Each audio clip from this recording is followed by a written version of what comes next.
नमस्कार दोस्तों, मेरा नाम है सौरभ और स्वागत है आपका मगध एजुकेशन में। जिस प्रकार से माइक्रोसॉफ्ट अपने विंडोज़ को अपडेट करते रहती है, नए नए वर्जन लेके आते रहती है, जिस प्रकार से एप्पल अपने आईफोन के अंदर नए नए वर्जन लेके आते रहती है, ठीक उसी प्रकार से दोस्तों मार्केट के अंदर जो स्कैमर है वो भी नायाब तरीके ढूंढते रहते हैं, जिसके कारण वो कह लीजिए कि यहाँ पे फाइनेंशियल फ्रॉड कर सकते हैं दोस्तों। और इसी कड़ी में एक नायाब तरीके का मार्केट के अंदर साइबर क्राइम निकलकर सामने आ रहा है, जिसको बताया जा रहा है डिजिटल अरेस्ट दोस्तों। और ये जो डिजिटल अरेस्ट जो एक क्राइम है, साइबर फ्रॉड जो है दोस्तों, ये इतना ज़्यादा यहाँ पे विकराल रूप लेते जा रहा था कि इस पर हमारे प्रधानमंत्री नरेंद्र मोदी ने भी स्टेप इन किया है और उन्होंने अपने मन की बात में भी इसके बारे में हमें आगाह किया है कि हमें क्या क्या करना चाहिए ताकि हम अपने आप को यहाँ पे बचा सके दोस्तों इस प्रकार के फाइनेंशियल फ्रॉड होने से यहाँ पे। क्योंकि जो यहाँ पे स्कैमर है दोस्तों, जो यहाँ पे फ्रॉडस्टर है, वो कह लीजिए कि यहाँ पे काफ़ी सोफिस्टिकेटेड तरीके से आपके पैसे ऐंठने के नया नया तरीके यहाँ पे लेकर आते रहते हैं दोस्तों। तो इसी को हम काफ़ी विस्तार से समझेंगे कि आखिरकार ये डिजिटल अरेस्ट नाम का जो एक नया साइबर फ्रॉड निकल कर आ रहा है दोस्तों, वो आखिरकार है क्या यहाँ पे। जिस प्रकार से यहाँ पे डिजिटल रेवोल्यूशन इंडिया के अंदर देखने को मिला है, हर एक सेक्टर, चाहे वो एजुकेशन हो, हेल्थ केयर हो या फिर हो यहाँ पे पेमेंट सिस्टम दोस्तों, जिस प्रकार से यूपीआई ने यहाँ पे डिजिटल रिवोल्यूशन का एक जीता जागता यहाँ पे उदाहरण है दोस्तों, जो कि पूरी की तरह से फाइनेंशियल सिस्टम को एक तरीके से बदल कर रख दिया है। यहाँ पे ट्रांजैक्शन इतना ज़्यादा स्मूथ हो गया जिसके कारण हमारे और आपके कई सारे यहाँ पे जो काम है वो काफ़ी ज़्यादा आसान हो गए हैं। तो डिजिटल रिवोल्यूशन के कारण ना केवल यहाँ पे हमारे और आपके जैसे जो यहाँ पे सीधे साधे लोग हैं उनका काम आसान हुआ है, बल्कि जो यहाँ पे क्रिमिनल्स है दोस्तों, यहाँ पे उनका भी काम काफ़ी ज़्यादा आसान हो गया है। वो कह लीजिए कि सोफिस्टिकेटेड तरीके से यहाँ पे जो मासूम लोग हैं उनके यहाँ पे बैंक अकाउंट खाली करते जा रहे हैं, यहाँ पे उनसे फाइनेंशियल फ्रॉड करते जा रहे हैं यहाँ पे। और इसी कड़ी में यहाँ पे जो डिजिटल अरेस्ट का काफ़ी ज़्यादा यहाँ पे सुर्खियाँ बन रहा है कुछ दिनों से यहाँ पे दोस्तों, उस पर हम नज़र डालेंगे। इंडिया के अंदर जो यहाँ पे साइबर क्राइम का मामला है दोस्तों, वो इस आलम तक पहुंच गया है कि प्रत्येक दिन 7,000 से ज़्यादा यहाँ पे केस रजिस्टर किए जाते हैं यहाँ पे, जिसको अलग अलग तरीके से यहाँ पे कह लीजिए कि जो स्कैमर है वो पब्लिक को यहाँ पे लूटते जा रहे हैं यहाँ पे। तो इसी को हम काफ़ी विस्तार से समझेंगे यहाँ पे। आखिरकार ये डिजिटल अरेस्ट जो है वो, क्योंकि किसी भी रूप में यहाँ पे हमारे संविधान के अंदर, हमारे कानून व्यवस्था के अंदर कोई प्रावधान नहीं है कि आपको डिजिटली अरेस्ट किया जा सके। ये यहाँ पे सीधा सीधा एक फ्रॉड है दोस्तों। तो ये आखिरकार फ्रॉड में किया जाता है, इसी के ऊपर हम यहाँ पे काफ़ी विस्तार से यहाँ पे समझने की कोशिश करेंगे। जैसा कि आप यहाँ पे देख भी सकते हो, नरेंद्र मोदी ने यहाँ पे अपने मन की बात में भी इसका जिक्र किया है। देशवासियों को डिजिटल अरेस्ट के नाम पर हो रहे स्कैम से बहुत सावधान रहने की जरूरत है।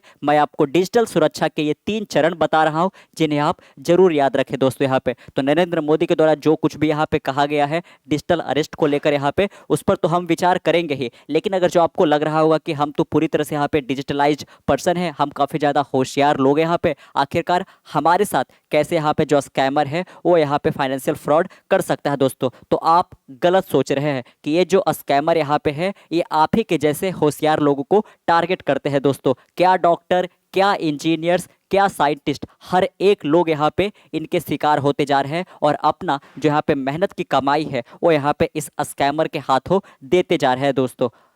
तो इस पर हम देखेंगे यहाँ पे कुछ यहाँ पे हाल के दिनों में जो निकल कर आया है कि किस प्रकार से यहाँ पे अलग अलग कैटेगरी के लोगों को यहाँ पे, क्योंकि इनका जो टारगेट होता है वो कोई भी हो सकता है दोस्तों, चाहे वो एक बिजनेसमैन हो, चाहे एक आर्मी ऑफिसर हो दोस्तों, चाहे साइंटिस्ट हो, किसी भी लोगों को यहाँ पे ये कह लीजिए कि अपना शिकार बना सकते हैं। आप देख सकते हो सबसे ऊपर यहाँ पे जो वर्धमान ग्रुप के हेड है दोस्तों, जो चीफ है, जिनका नाम एसपी ओसवाल यहाँ पे है, उनको इस पर्टिकुलर डिजिटल अरेस्ट के स्कैम के नाम पर यहाँ पे 7 करोड़ रुपए ऐठ लिए गए हैं। तो आपको बता देते हैं कि सबसे पहले आखिरकार ये जो डिजिटल अरेस्ट है वो आखिरकार होता क्या है दोस्तों यहाँ पे, ताकि ये जो पूरा का पूरा वीडियो का डिस्कशन होने वाला है ये काफ़ी यहाँ पे आपके लिए आसान हो सके यहाँ पे। तो इस पर्टिकुलर डिजिटल अरेस्ट के तहत यहाँ पे जो अक्यूज्ड है, जो यहाँ पे कॉनमैन है या फिर जो अपराधी है दोस्तों, यहाँ पे जो स्कैमर है वो आपको एक तरीके से सबसे पहले कॉल करेगा और आपका जो नंबर है, आप जिस भी कह लीजिए कि किसी साइट वगैरह पे आप अपने आप को साइन अप करते हो, वहाँ से आपके नंबर कई सारे ऑर्गेनाइजेशन को को बेच दिए जाते हैं यहाँ पे, और आपके नंबर किसी के पास चला जाए ये बहुत आसान होता है दोस्तों। और नंबर के माध्यम से आपका जो लोकेशन है वो भी आसानी से पता किया जा सकता है। तो आप ये गौर करिएगा कि आपका जो नंबर है और आपका जो लोकेशन है आपके जानने पहचानने के अलावा कई सारे लोगों को पता है, और साथ में स्कैमर को भी पता है। तो स्कैमर क्या करेंगे, आपके नंबर पे आपको कॉल करेंगे सबसे पहले, और वो आपको किस प्रकार से यहाँ पे डराने की कोशिश करेंगे दोस्तों, कि मान लीजिए कि आपको कॉल करके बताएंगे कि आपके नाम पर एक इंटरनेशनल पार्सल जो है या कंसाइनमेंट है वो एयरपोर्ट पर पहुंचा है, जिस पर आपका बाकायदा नाम लिखा हुआ है, आपका फ़ोन नंबर लिखा हुआ है, आपका एड्रेस लिखा हुआ है। और हमने क्या पाया है दोस्तों, इस पर्टिकुलर पार्सल के अंदर, कंसाइनमेंट के अंदर तो ड्रग्स पाया है जो कि इंडिया के अंदर कंप्लीटली बैन है दोस्तों यहाँ पे। तो एक ऐसा ड्रग जो कि आपके नाम पर आया है इंडिया के अंदर कंप्लीटली बैन है। और हम कौन बोल रहे हैं यहाँ पे, तो नारकोटिक्स कंट्रोल ब्यूरो के ऑफिसर बोल रहे हैं यहाँ पे दोस्तों, है ना। तो ये अपने आप को एनसीबी के एक तरीके से ऑफिसर करके आपके सामने प्रेजेंट होंगे यहाँ पे, और साथ में एक तरीके से इमरजेंसी क्रिएट की जाएगी यहाँ पे, और आपको बोला जाएगा यहाँ पे कि आप वीडियो कॉल करो यहाँ पे, ताकि हम आपके दस्तावेज को ठीक ठीक यहाँ पे खंगाल सके। हम आपके करीब ही पहुँच चुके हैं, लेकिन सिक्योरिटी पर्पज़ के कारण हम आपके घर तक नहीं आ पा रहे हैं यहाँ पे, लेकिन अब आपको अगले 10 से 20 मिनट के अंदर अरेस्ट किया जा सकता है। इसीलिए अब हम आपको जो भी यहाँ पे डॉक्यूमेंट्स दिखाने को बोल रहे हैं वो आप सारे के सारे डॉक्यूमेंट दिखा दो, और वो आपको वीडियो कॉल एक तरीके से रिक्वेस्ट करेंगे, और आप उसको पिकअप करोगे, रिसीव करोगे, और फिर आप दोनों यहाँ पे वीडियो कॉल पे जुड़ जाओगे। और अब आपको निकालने के लिए बोला जा सकता है आधार कार्ड, पैन कार्ड वगैरह, यहाँ पे ये सारे के सारे यहाँ पे बैंक अकाउंट सारे के सारे डिटेल जो है आप यहाँ पे दिखाते जाओगे। उधर स्क्रीन रिकॉर्डिंग होता जाएगा, और आपका जो अकाउंट है दोस्तों इस प्रकार से खाली किया जा सकता है। आजकल तो यहाँ पे आधार इनेबल्ड पेमेंट भी पॉसिबल है, तो आपके बायोमेट्रिक के साथ छेड़छाड़ करके आपके बैंक अकाउंट खाली किए जा सकते। आपने ये एक एग्जाम्पल देखा जिसमें जो है एयरपोर्ट पर एक इंटरनेशनल पार्सल करके, कंसाइनमेंट करके, जिसमें ड्रग है, ऐसा करके हवाला दिया जा रहा है किनके द्वारा, तो यहाँ पे दिया जा रहा है दोस्तों नारकोटिक्स कंट्रोल ब्यूरो के ऑफिसर के द्वारा, जो इन्फोर्समेंट जो यहाँ पे डायरेक्टरेट वगैरह होते हैं इनके ऑफिसर बन के ये आपको कॉल करते हैं। पूरा का पूरा जो बैकग्राउंड वगैरह होता है ये क्रोमा इफेक्ट के कारण यहाँ पे हुबहू वैसा ही प्रेजेंट करते हैं जैसा कि मानो ये खुद यहाँ पे रियल ऑफिसर है, लेकिन ये रियल ऑफिसर होते नहीं है। केवल उनका ड्रेसअप जो पूरा का पूरा यहाँ पे अटायर होता है वो पहन कर रखते हैं, और अपना बैकग्राउंड बिल्कुल वैसा रखते हैं यहाँ पे, और एम्बलम वगैरह जो भी यहाँ पे उनके पहचान चिन्ह वगैरह हो वो सारे के सारे आपको वीडियो कॉल पर दिख रहे होंगे। लेकिन ये बिल्कुल पूरी तरह से ये स्कैमर होते हैं यहाँ पे। तो आपको कभी भी इस प्रकार के अगर जो आपको कॉल आता है, वीडियो कॉल करके आपको रिक्वेस्ट किया जाता है, आपको इस प्रकार से अरेस्ट करने की वार्निंग दी जाती है, क्योंकि अब आपके खिलाफ यहाँ पे ड्रग्स वगैरह पाया गया है, तो आपको ऐसे पे विश्वास नहीं करना है। किसी भी सूरत में आपको 1 रुपया भी इनके बैंक अकाउंट पे ट्रांसफर नहीं कर रहे हैं दोस्तों यहाँ पे। चलिए अब आप समझ लिए होंगे कि किस प्रकार से ये किया जाता है। तो कुछ इसी प्रकार से यहाँ पे किए गए हैं एसपी ओसवाल के साथ। यहाँ पे एसपी ओसवाल जो कि आपने जाना ये वर्धमान ग्रुप के यहाँ पे चीफ है, इनको एक वीडियो कॉल किया जाता है जिसमें बताया जाता है कि आपके खिलाफ अरेस्ट वारंट है। बाकायदा ये जो अरेस्ट वारंट है वो आया है सुप्रीम कोर्ट की ओर से, और सुप्रीम कोर्ट ने जो आपको अरेस्ट वारंट यहाँ पे भेजा है, बाकायदा उसका जो डॉक्यूमेंट है वो आपके सामने हम प्रेजेंट कर रहे हैं, जिस पर जो सुप्रीम कोर्ट का मुहर वगैरह है, जो यहाँ पे चीफ जस्टिस का साइन वगैरह है वो बाकायदा यहाँ पे प्रेजेंट है दोस्तों। और आपके खिलाफ यहाँ पे अब कार्रवाई की जाएगी। आपको जल्द से जल्द जो हमारे ऑफिसर है सीबीआई के वो आपको अरेस्ट करने के लिए आ रहे हैं। तो अगर जो आप चाहते हो कि आपको अरेस्ट ना किया जाए तो आप फाइन भी पे कर सकते हो, और इस प्रकार से आप देख सकते हो कि उन्होंने 7 करोड़ रुपया लॉस्ट कर दिया। यहाँ पे अलग अलग अकाउंट में 7 करोड़ उन्होंने भेज दिया। गनीमत की बात ये रही यहाँ पे कि जिस अकाउंट में यहाँ पे भेजा गया पैसा फ्रॉडस्टर के अकाउंट में, उसको यहाँ पे एक तरीके से फ्रीज कर दिया गया। अब 5 करोड़ रुपया जो है उसको रिकवर कर लिया गया दोस्तों। तो आपने जाना एक बड़े बिजनेसमैन के साथ भी यहाँ पे ये हो सकता है। दूसरा जो है यहाँ पे साइंटिस्ट का एक उदाहरण है दोस्तों।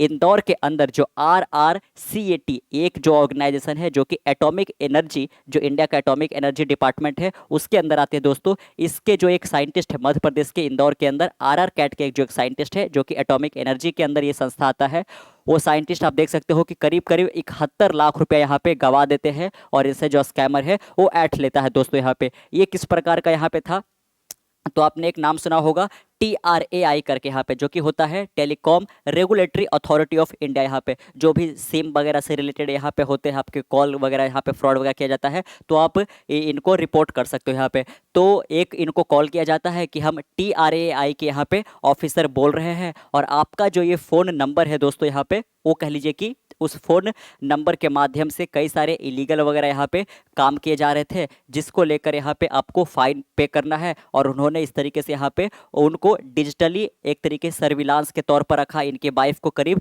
6 दिनों तक यहाँ पे, कि आपको अपने घर से बाहर नहीं जाना है, आपकी जान की खतरा हो सकती है, आपको कभी भी यहाँ पे अरेस्ट किया जा सकता है, आपको घर से बाहर नहीं निकलना है, और आप इस तरीके से यहाँ पे पैसे पे कर दो दोस्तों। यहाँ पे इन्होंने देख सकते हो यहाँ पे कि करीब करीब 71 लाख रुपया इन्होंने इस तरीके से पे कर दिए अलग अलग 4 अकाउंट के अंदर दोस्तों यहाँ पे। इसके बाद आप देख सकते हो एक रिटायर आर्मी ऑफिसर जो है वो भी इस डिजिटली अरेस्टेड जो यहाँ पे एक तरीके से ऑनलाइन फ्रॉड है इसके शिकार हो गए दोस्तों। इनके केस में भी एक जो सीबीआई यहाँ पे है ना, उनके ऑफिसर बनकर इनको कॉल किया जाता है कि आपको अरेस्ट किया जा सकता है बहुत जल्द से जल्द यहाँ पे, क्योंकि आपके फ़ोन नंबर के थ्रू यहाँ पे इलीगल एक्टिविटीज़ वगैरह यहाँ पे किया जा रहा था, जिसको लेकर आपके खिलाफ यहाँ पे अरेस्ट वारंट वगैरह आ गया है, तो आपको यहाँ पे ये किया जा सकता है। तो आप देख सकते हो यहाँ पे कि पार्सल के नाम पर यहाँ पे, या फिर कह लीजिए कि आपके फ़ोन नंबर से किसी प्रकार का कोई पॉर्न वीडियोज़ वगैरह यहाँ पे सर्कुलेट वगैरह किया जा रहा है, दंगे वगैरह करवाए जाने के आरोप में आपके ऊपर केस वगैरह किया जा रहा है दोस्तों। तो कई सारे यहाँ पे जो है उनके द्वारा नुस्खा निकाला जा सकता है, उनके पास सारा का सारा यहाँ पे स्क्रिप्टेड जो होता है वो कह लीजिए कि यहाँ पे वजह होता है जो आपको बताया जा सकता है, और आप इसमें फंस सकते हो दोस्तों। तो इसी प्रकार का, तो आपने जाना कि किसी प्रकार का ये हमारे कॉन्स्टिट्यूशन के अंदर, कानून व्यवस्था के अंदर कोई प्रावधान नहीं है कि आपको डिजिटली अरेस्ट किया जा सके दोस्तों। लेकिन ये सब जो यहाँ पे अक्यूज़र है, जो यहाँ पे स्कैमर है, वो अपने आप को एक सीबीआई का हो सकता है या फिर ईडी का हो सकता है, क्योंकि ये सब नाम सुनकर ही लोगों के यहाँ पे हाथ पैर फूलने लग जाते हैं। यहाँ पे सीबीआई, ईडी या फिर टीआरएआई, यहाँ पे जो telecom regulatory authority of India जो है दोस्तों, इसके अलावा और भी कई सारे यहाँ पे जो इन्फोर्समेंट जो एक तरीके से एजेंसी है, इनके ऑफिसर बनकर आपको कॉल किया जाएगा। बाकायदा वो कह लीजिए कि उसी ड्रेस में यहाँ पे बैठे रहेंगे आपके सामने जब वो वीडियो कॉल कर रहे होंगे, और आपको लगातार अरेस्ट करने की यहाँ पे वो धमकी देते रहेंगे, और इसके बदले में वो आपसे पैसे ऐंठेंगे दोस्तों यहाँ पे। तो इंडिया के अंदर जो भी साइबर क्राइम वगैरह होता है दोस्तों, उसमें 85% केस में यहाँ पे फाइनेंशियल फ्रॉड ही होते हैं आपके सामने। यहाँ पे जो लोगों का हार्ड एंड मनी होता है, मेहनत का कमाया पैसा रहता है, वो कह लीजिए कि एक झटके में इन तरीके के फ्रॉडस्टर के पास चले जाते हैं। तो आखिरकार प्रधानमंत्री नरेंद्र मोदी के द्वारा इस पर क्या सुझाव दिया गया है, डिजिटल अरेस्ट से लोगों को किस प्रकार से यहाँ पे अवगत कराया जा सके ताकि उनके साथ इस प्रकार का फ्रॉड ना हो सके दोस्तों। यहाँ पे तो देख सकते हो नरेंद्र मोदी ने किस प्रकार से अपने मन की बात में इसको लेकर कहा है। डिजिटल अरेस्ट के शिकार होने वाले में हर वर्ग, हर उम्र के लोग हैं दोस्तों यहाँ पे। तो डिजिटल अरेस्ट के थ्रू यहाँ पे ना कोई पर्टिकुलर यहाँ पे पीपल, ग्रुप ऑफ पीपल को यहाँ पे टारगेट किया जा रहा है, बल्कि हर वर्ग, हर उम्र के ये लोग हो सकते हैं यहाँ पे। चाहे कोई 45 साल का हो, 20 साल का हो, चाहे कोई आर्मी ऑफिसर हो, साइंटिस्ट हो, डॉक्टर हो, ये हर उम्र, हर वर्ग के लोग को यहाँ पे टारगेट कर सकते हैं। लोगों ने डर की वजह से अपनी मेहनत से कमाए हुए लाखों रुपए गंवा दिए है। कभी भी आपको इस तरह के कोई कॉल आए तो आपको डरना नहीं है। आपको पता होना चाहिए कि कोई भी जांच एजेंसी, जैसे कि यहाँ पे सीबीआई हो गया, ईडी वगैरह हो गया यहाँ पे, या फिर टीआरआई वगैरह हो गया, फोन कॉल या वीडियो कॉल पर इस तरह पूछताछ कभी नहीं करती है। जब भी इनको कह लीजिए कि यहाँ पे पूछताछ करना होगा आपसे दोस्तों यहाँ पे, तो बाकायदा वो अपने ऑफिस के अंदर आपको बुलाएंगे यहाँ पे, और वहीं पे केवल पूछताछ किया जा सकता है। आपको घर पर वीडियो कॉल करके किसी भी प्रकार की जो है आपसे जानकारी नहीं ली जा सकती है इन प्रकार के यहाँ पे जो इन्फोर्समेंट एजेंसी होते हैं उनके द्वारा यहाँ पे। तो अगर जो कोई वीडियो कॉल करके इस प्रकार की यहाँ पे जानकारी आपसे लेना चाह रहा है, डॉक्यूमेंट वगैरह बताने के लिए बोल रहा है, या फिर पैसे ट्रांसफर करने के लिए बोल रहा है आपको, तो आपको डरना बिल्कुल नहीं है। वो जो यहाँ पे अरेस्ट करने की धमकी जा रही है वो पूरी तरह से यहाँ पे फेक है दोस्तों। इसके अलावा आप देख सकते हैं, मैं आपको डिजिटल सुरक्षा के 3 चरण बताता हूं। ये 3 चरण क्या है दोस्तों? रुको, सोचो और एक्शन लो। यहाँ पे जब भी आपको अर्जेंसी क्रिएट करने की कोशिश की कि 10 मिनट के अंदर आपको अरेस्ट किया जा सकता है, यहाँ पे आप सारे के सारे पैसे ट्रांसफर करो जल्दी से, अदरवाइज आपको अरेस्ट किया जा सकता है। तो सबसे पहले आपको सावधान हो जाना है। जब कभी भी यहाँ पे कह लीजिए कि बहुत जल्दी जल्दी करने की कोशिश की जाएगी, आपको थोड़ा सा एक बार रीथिंक करना है, दोबारा सोचना है कि क्या कुछ सामने से बोला जा रहा है, और तब जाकर आपको एक्शन लेना है। लेकिन लोग डर के मारे यहाँ पे क्या करते हैं, जब भी अरेस्ट का नाम सुनते हैं तो वो रुकते नहीं है, सोचते नहीं है, डायरेक्टली वो एक्शन ले लेते हैं। और किस प्रकार का एक्शन? तो पैसे ट्रांसफर कर देने का एक्शन, या फिर अपने जो बैंक अकाउंट के कॉन्फिडेंशियल डेटा वगैरह होता है, अकाउंट नंबर, ये सब पैन वगैरह नंबर, वो तुरंत यहाँ पे बता देते हैं दोस्तों। कॉल आते ही रुको, घबराए नहीं, शांत रहे, जल्दबाजी में कोई कदम ना उठाए, किसी को अपनी व्यक्तिगत जानकारी ना दे, संभव हो तो स्क्रीनशॉट ले और रिकॉर्डिंग जरूर करें दोस्तों यहाँ पे।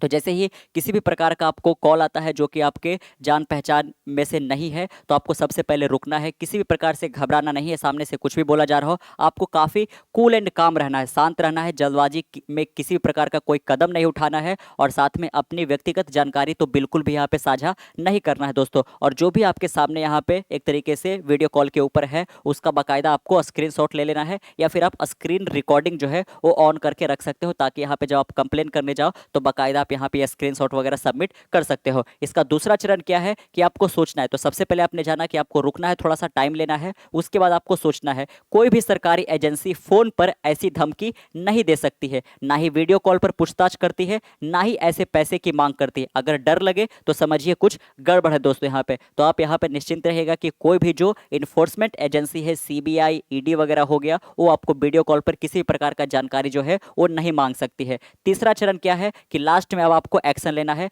राष्ट्रीय साइबर क्राइम का जो यहाँ पे हेल्पलाइन नंबर है 1930 पे आपको डायल करना है। cybercrime.gov.in बाकायदा आप यहाँ पे ये जो पोर्टल है दोस्तों, आप इसको गौर से देखिएगा, cybercrime.gov.in। यहाँ पे ये भारत सरकार की एक पोर्टल है जहाँ पे आप अपने कंप्लेन को रजिस्टर कर सकते हो, आप रिपोर्ट कर सकते हो, परिवार और पुलिस को सूचित कर सकते हो। सबूत जो है उसको बाकायदा आपको सुरक्षित रखना है, जो कि आपने एक तरीके से स्क्रीनशॉट के तौर पर या फिर जो एक तरीके से रिकॉर्डिंग वगैरह किया है वो आपको जरूर से रखना है, ताकि यहाँ पे जब आप cybercrime.gov.in पर यहाँ पे आप रिपोर्ट करने जाओ तो बाकायदा ये जो एविडेंस वगैरह है वो यहाँ पे सबमिट कर सको। अगर जो आप यहाँ पे इस प्रकार से वेबसाइट पर नहीं जाना चाहते हो तो एक हेल्पलाइन नंबर भी यहाँ पे प्रोवाइड किया गया है 1930 यहाँ पे 1930। आप इस पर कॉल करके भी संपर्क कर सकते हो कि आपके साथ जो भी यहाँ पे हो रहा है उसके बारे में आप इनको बता सकते हो दोस्तों। डिजिटल अरेस्ट जैसी कोई व्यवस्था कानून में नहीं है, ये सिर्फ और सिर्फ फ्रॉड है दोस्तों, फरेब है,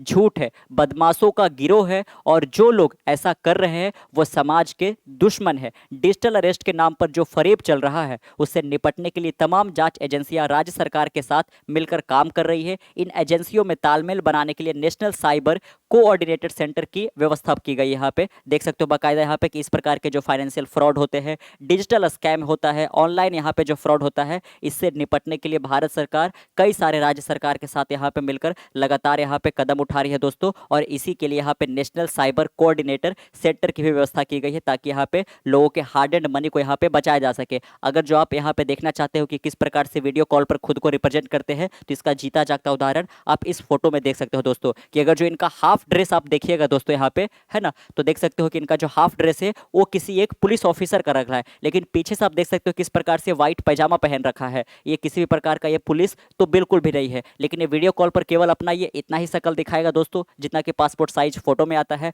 तो आपको लगा कि ये कोई पुलिस ऑफिसर ही कॉल कर रहा है, और सही में जो है मेरे खिलाफ यहाँ पे अरेस्ट वारंट आया ही होगा और हमको अरेस्ट किया जा सकता है। और आप जल्दबाजी में, क्योंकि आप रुक कर सोचते तो हो नहीं, सीधे एक्शन ले लेते हो और पैसे आप ट्रांसफर कर सकते हो। इस प्रकार से आप देख सकते हो बाकायदा यहाँ पे कि जो भारत सरकार जो एम्बलम है उसके साथ आपको एक डॉक्यूमेंट साझा किया जाता है वीडियो कॉल पर, कि आप देख सकते हो कि आपके खिलाफ यहाँ पे अरेस्ट वारंट है। इस तरीके से यहाँ पे ड्रग्स वगैरह यहाँ पे, या फिर आपका जो फ़ोन नंबर है वो किसी इलीगल एक्टिविटी में रजिस्टर है और आपके द्वारा ही एक तरीके से इलीगल एक्टिविटीज़ करवाया जा रहा है, तो आप यहाँ पे इसके लिए आपको गिरफ्तार किया जाएगा। और अगर जो आप गिरफ्तार होने से बचना चाहते हो तो आप फाइन के तौर पर यहाँ पे जितना अमाउंट हम आपको बता रहे हैं वो जल्द से जल्द आप इस अकाउंट पर ट्रांसफ़र कर सकते हो दोस्तों। तो आपने जाना पूरी तरह से यहाँ पे आखिरकार डिजिटल अरेस्ट किसी भी प्रकार का हमारे कानून व्यवस्था में कोई भी यहाँ पे प्रावधान नहीं है, ये सारा का सारा यहाँ पे फ्रॉड है दोस्तों। और अगर जो आपके साथ भी अगर जो कुछ इस प्रकार का होता है, अगर जो कहीं से कॉल आता है, जल्दबाजी करने की कोशिश की जाती है, तो बाकायदा आप यहाँ पे